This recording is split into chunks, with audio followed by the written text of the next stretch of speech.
बेरमपुर मध्य प्रदेश की वादियों में बसा एक खूबसूरत गांव। लेकिन इस गांव में छिपे थे कुछ ऐसे भयानक रहस्य जिन्होंने उस सदी में निवास करने वाले साहसी लोगों के दिल में भी एक खौफ पैदा कर रखा था।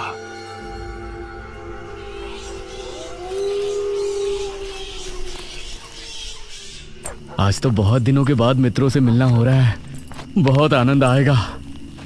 अरे मदन, कहाँ जा रहा है इस समय? पिताजी, मेरे मित्रों से इतने दिनों बाद मिलना हो रहा है। वो सुबह होने पर वापस नगर चले जाएंगे। अरे तुझे पता नहीं क्या, आज शनिवार की रात है। आज के दिन निशिर मोलो गांव में घूमते हैं। पिताजी, चाहे निशिर मोलो आए या नरकासुर, मुझे आज मेरे मित्रों से मिलने से कोई नहीं रोक सकता। ठीक है, लेकिन ध्यान रहे, जैसे ही तुमको उनके कदमों की आहट सुनाई दे और उनका वो मंत्र जिसको वो दोहराते हुए आगे बढ़ते हैं, तो उन्हें बिना देखे किसी ऐसी जगह छिप जाना जहां से ना वो तुमको देख सके ना तुम उनको।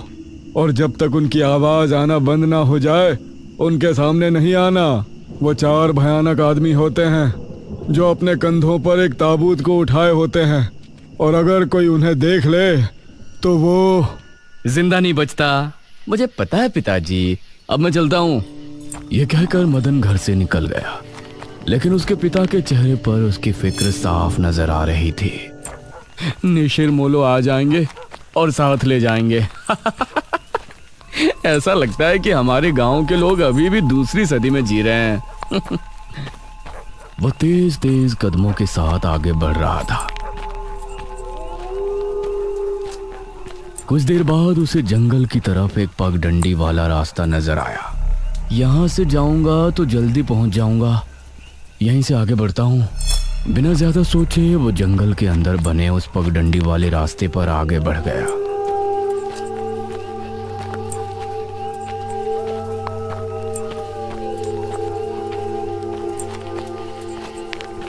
आज तो बहुत मजा आने वाला है, मिलकर खूब मदिरा पान भी करेंगे। तभी उसे भारी कदमों की आहटों के साथ कुछ आवाजें सुनाई देने लगी। इन आहटों और आवाजों को सुनकर वह एकदम से चौंक पड़ा और उसकी आंखें डर से बड़ी हो गईं। हे भगवान! वो जल्दी से झाड़ियों की तरफ भागा और उनमें छिपकर बैठ गया। वो झाड़ियों की ऊंट में बैठा लंबी लंबी सांस ले रहा था। वो आवाजें अब और ज्यादा साफ होने लगी थी। उसे यकीन था कि अब वो लोग उसके करीब ही आ रहे हैं। उसने धीरे धीरे छिपकर अपनी एक आंख से उनको देखा और वो हैरान रह गया।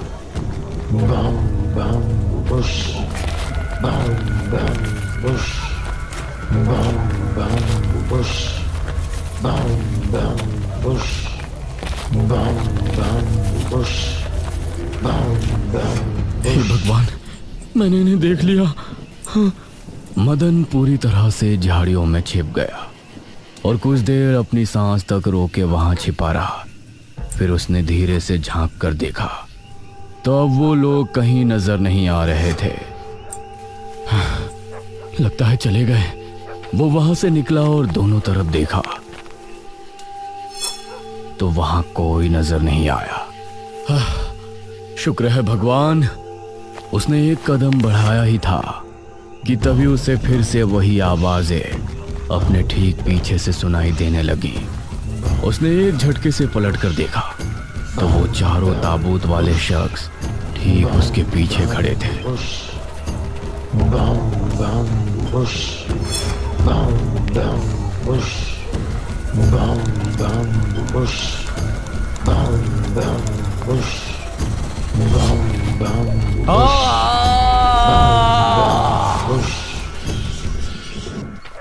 इस तरफ जब देर रात भी मदन वापस नहीं लौटा तो उसके पिता को उसकी चिंता होने लगी।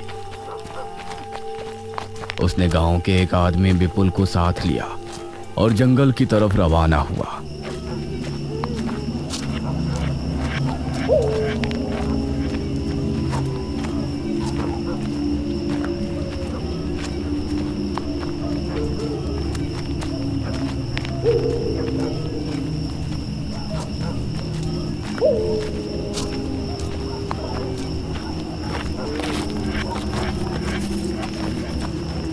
काफी देर बाद एक बरगद के पेड़ के पास जाकर उनके कदम रुक गए और आंखें खौफ से फट पड़ी। उन्होंने मदन को रहस्यमयी परिस्थिति में पाया। उसके चेहरे पर डर और आंखों में खौफ ऐसा नजर आ रहा था कि जैसे उसने हादसे से पहले बहुत ही भयानक मंजर देखा हो। मदन! 400 साल बाद अंधेरा जंगल, सुनसान रास्ता, चारों तरफ सिर्फ पेड़ पौधे और कोहरा। मेघना उनके बीच अकेली खड़ी थी। कोई है? क्या यहाँ कोई है? उसने कुछ कदम आगे बढ़ाए। उसके सवाल का कोई जवाब तो उसे नहीं मिला, लेकिन कुछ टपकने की टप टप की आवाज अब उसे बराबर आ रही थी। मैं यहाँ क्या कर रही हूँ? कौन लाया है मुझे यहाँ पर? वो खुद को वहां पाकर बहुत परेशान थी। तभी उसने देखा कि कोई चीज उड़ती हुई उसी की तरफ आ रही है। वो उसे हैरानी से देखने लगी। पास आने पर पता चला कि वो कोई विशालकाय भयानक पक्षी था। बचाओ! मेघना उससे बुरी तरह से डरकर भागने लगी और वो उसका पीछा कर रहा था। मेघना ने उसे पीछे पलटकर देखा तो वो उसको पकड़ने ही वाला था, लेकिन तभी मेघना एक पेड़ से टकराई। उसने देखा कि उस पेड़ से हरे रंग का पानी टपक कर नीचे गिर रहा था। मेघना उस हरे पानी को गौर से देख रही थी। तभी अरे ओ मेघना, उठ जा यार, कब तक सोएगी? मेघना आंखें मलते हुए नींद से जागी। उसने देखा कि सुबह के 9 बज चुके थे। ओह शिट, हम तो लेट हो गए। तूने मुझे उठाया क्यों नहीं? मेघना अपनी एक पार्टनर ईशिता के साथ दिल्ली में रह रही थी, जहां वो एक लैब में काम किया करती थी। दोनों ने साथ नाश्ता किया और फिर तैयार होकर अपनी लैब के लिए निकल गई।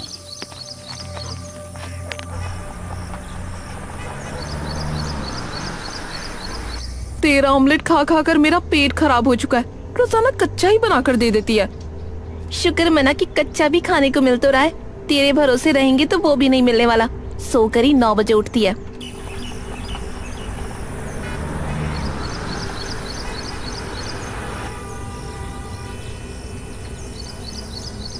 ये दोनों लैब में पहुंची और वहां जाते ही ईशिता के पास प्रोफेसर जयदेव की कॉल आई। तुम दोनों ने इस बार बहुत समय ले लिया है। जो एंटीडोट बनाने का काम तुमको दिया था वो पूरा करोगे या नहीं? प्रोफेसर साहब, बस ये समझ लीजिए कि काम होने ही वाला है। आप हमें 3 दिन का समय और दीजिए। ये कहकर उसने कॉल काट दिया। तो इतने दिनों से प्रोफेसर को घुमा रही है, आखिर तू ये एंटीडोट तैयार करेगी कैसे? ये सुनकर ईशिता ने एक किताब निकाली।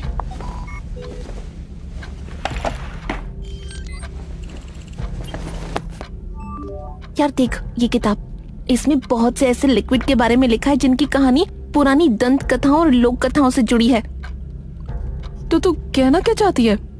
मुझे इस किताब में बहुत ही अनोखे लिक्विड के बारे में पता चला है, जिसे मृत्युंजय अमृत कहते हैं। हम उस लिक्विड का टेस्ट करेंगे और अगर वो हमारे काम का निकला तो उसे यूज भी कर सकते हैं। मृत्युंजय अमृत? देख, मैं तेरे साथ कहीं नहीं जाने वाली हूँ। ये सब बातें बकवास होती हैं। अरे देख तो सही, इस पेड़ से हर पूर्णमासी की रात ये हरा लिक्विड टपकता है। तभी मेघना ने देखा कि उस पन्ने पर किसी मृत्युंजय अमृत के बारे में लिखा था और उसमें ठीक वही पेड़ दिखाया गया था जो मेघना रोजाना अपने सपने में देखा करती थी। मतलब उस हरे पानी की बात ही इस किताब में लिखी थी। हे भगवान, क्यों हिला डाला ना, है ना इंटरेस्टिंग? मेघना ने कुछ सोचा और फिर जवाब दिया, हाँ तो हम दोनों कल ही बीरमपुर गांव के लिए निकलते हैं।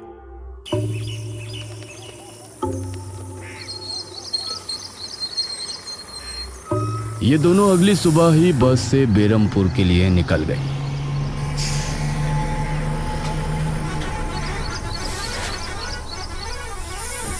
वैसे एक बात बता, तू मेरे साथ वहां जाने के लिए एक ही बार में कैसे राजी हो गई? मेघना ने सच को छिपाते हुए कहा, ऐसी अनोखी चीज देखने के बाद भला कौन नहीं होगा जो इसको देखना नहीं चाहेगा? ओहो, ये हुई ना बात। मैंने तुझे पार्टनर बनाकर कोई गलती नहीं की।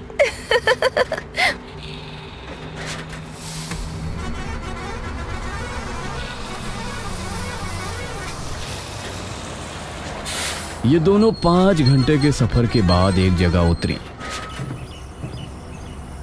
इनके ठीक सामने एक बड़ा सा गेट था जिस पर नाम लिखा था बेरमपुर। इशिता और मेघना ने जैसे ही गेट के अंदर कदम रखा तो अचानक से मौसम बदला। सूरज मानो बादलों के पीछे छिप गया और एक हवा अपने साथ आंधी ले आई। अरे वाह, गांव का मौसम तो बहुत ठंडा है। इधर गांव के लोग भी अचानक बदलते मौसम को देखकर हैरान रह गए। अरे ये क्या, अभी तक तो काफी गर्मी थी, ये अचानक आंधी कहां से आ गई? मुखिया जी, लगता है बारिश भी जरूर आएगी। इधर मेघना और इशिता दोनों ही गांव की तरफ बढ़ रही थी। यार, ये गांव के लोग ठीक तो होंगे ना? गांव के लोग तो ठीक ही होते हैं, अजीब तो हम शहर वाले होते हैं। ये बात तो तूने बिल्कुल पते की कही। इशिता और मेघना दोनों गांव के चौक पर पहुंची। वहां एक कुआं भी था और वहीं मुखिया भी 2 आदमियों के साथ खड़ा था। अरे बच्चियों, तुम दोनों कौन हो? अब नमस्ते जी, मेरा नाम इशिता है और ये है मेरी दोस्त मेघना। अच्छा बेटा, वैसे हमारे गांव में किस वजह से आना हुआ? वो असल में वो अंकल, हम लोगों को अपनी स्टडी के लिए 5 गांवों के बारे में लिखना है, इसलिए हम लोग यहाँ आए हैं। इसके बाद और 4 गांवों में जाएंगे। ओह अच्छा, फिर तो ठीक है बच्चों, हम तुम्हारी जितनी हो सके उतनी मदद करेंगे। जी अंकल, क्या हमें यहाँ कुछ दिन के लिए रहने के लिए कोई घर मिलेगा किराए पर? अरे बच्चों, तुमको किराए की घर की क्या जरूरत है? तुम दोनों जब तक चाहो मेरे ही घर में रह सकती हो। ठकुराइन वैसे भी लड़कियों से बहुत प्यार करती है। जी शुक्रिया अंकल।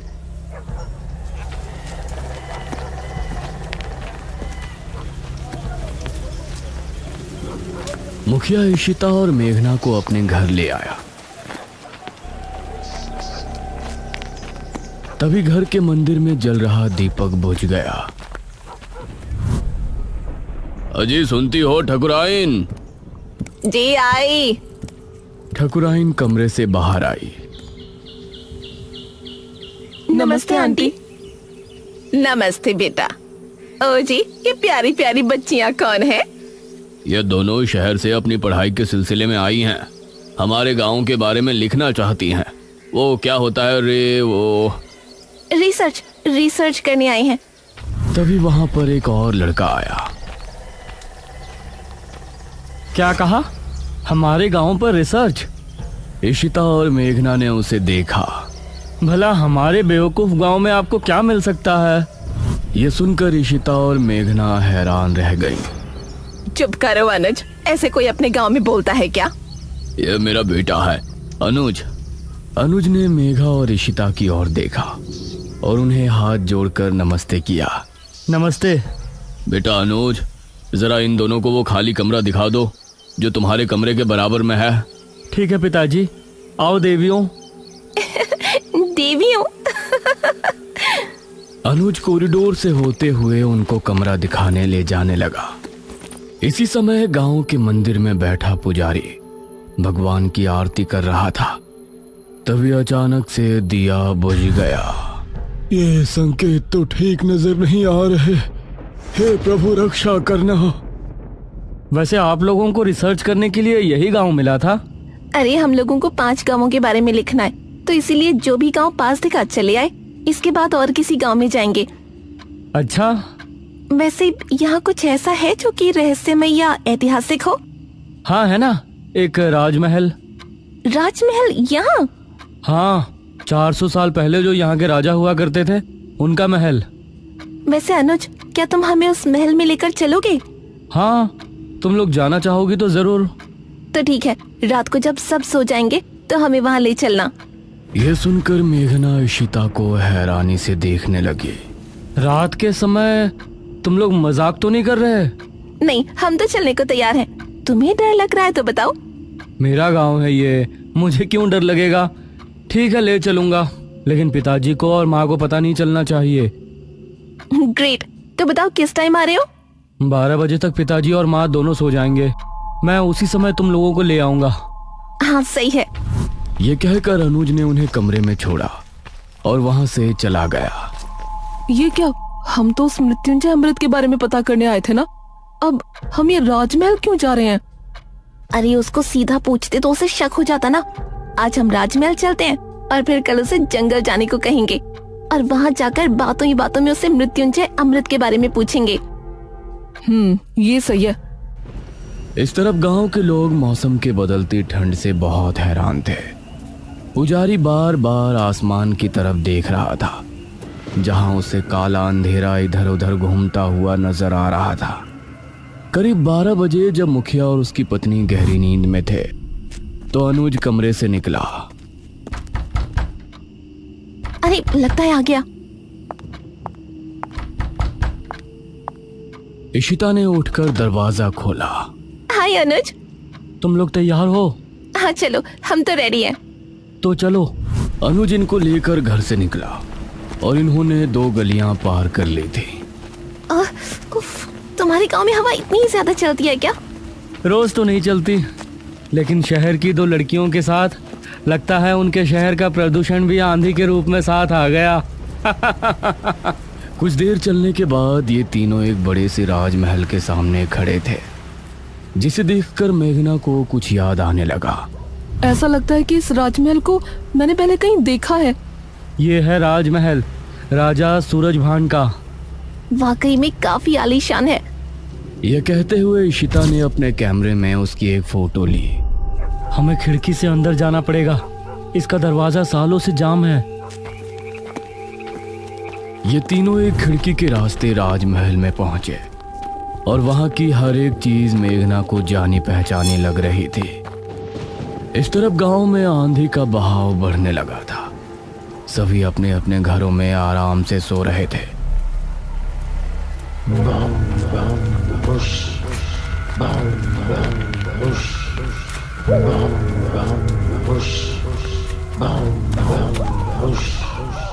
अरे ये आवाज तो निशिरमोलो। गांव के सभी लोगों के दिलों में खौफ उतर आया। उसी समय मुखिया के कमरे में गांव का पुजारी हड़बड़ाता हुआ पहुंचा। मुखिया जी उठिए। मुखिया चौंकता हुआ नींद से जागा। क्या हुआ पुजारी जी, इतनी रात में आप? गांव में निशीर मोलो की आवाज गूंज रही है, सब बहुत डरे हुए हैं। पुजारी जी, ये कैसे हो सकता है? निशीर मोलो यहाँ कैसे आ सकते हैं? वो तो कई सालों पहले सो गए थे। जरूर कुछ ऐसा हुआ है जिससे वो जाग उठे थे। हमारा मन बहुत विचलित हो रहा है। गांव के सभी लोग अपने अपने घरों में जाग चुके थे और डरे बैठे थे। यह आवाज सभी के दिलों में खौफ पैदा कर रही थी। मेघना, इशिता और अनुज तीनों इस बात से बेखबर राजमहल में घूम रहे थे। ये कैसी आवाज है?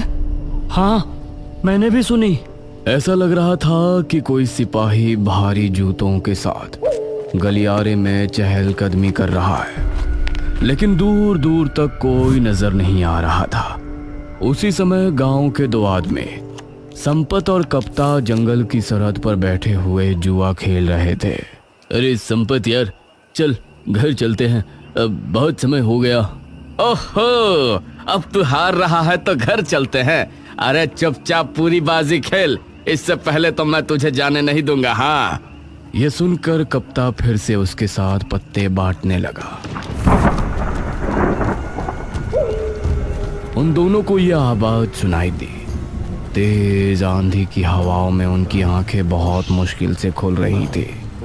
उन दोनों ने देखा कि सामने से 4 आदमी अपने कंधों पर एक ताबूत उठाए मंत्र पढ़ते हुए चले आ रहे हैं। संपत और कप्ता इससे पहले कुछ करते, वो चारों आकर उनके सामने रुक गए। हवा का रुख थोड़ा कम हुआ। वो चारों अपनी लाल चमकती आंखों से संपत और कप्ता को घूर रहे थे। इधर इशिता, मेघना और अनुज को एक दरवाजा खुलने की तेज आवाज सुनाई दी और वो चौंक पड़े। न जाने उस दरवाजे से कौन निकला, जिसको देखकर ये तीनों चौंक पड़े। वहीं संपत और कप्ता के सामने खड़े वो चारों शख्स जो कि निशूर मोलो थे, उनके कंधों पर रखा ताबूत खुल गया और उसके खुलते ही संपत और कप्ता की चीख पूरे गांव के लोगों ने सुनी, जिसे सुनकर सभी गांव के लोग डर गए। ये किसकी चीख थी जी? निशिर मोलो, ये चीख किसी अनहोनी की संकेत थी। निशिर मोलो आखिर कौन है? क्या है मृत्युंजय अमृत? और क्या संबंध है मेघना का इन सब से? इन सभी सवालों के जवाब जानने के लिए हमारे साथ जुड़े रहिए इस कहानी के अगले भाग में भी।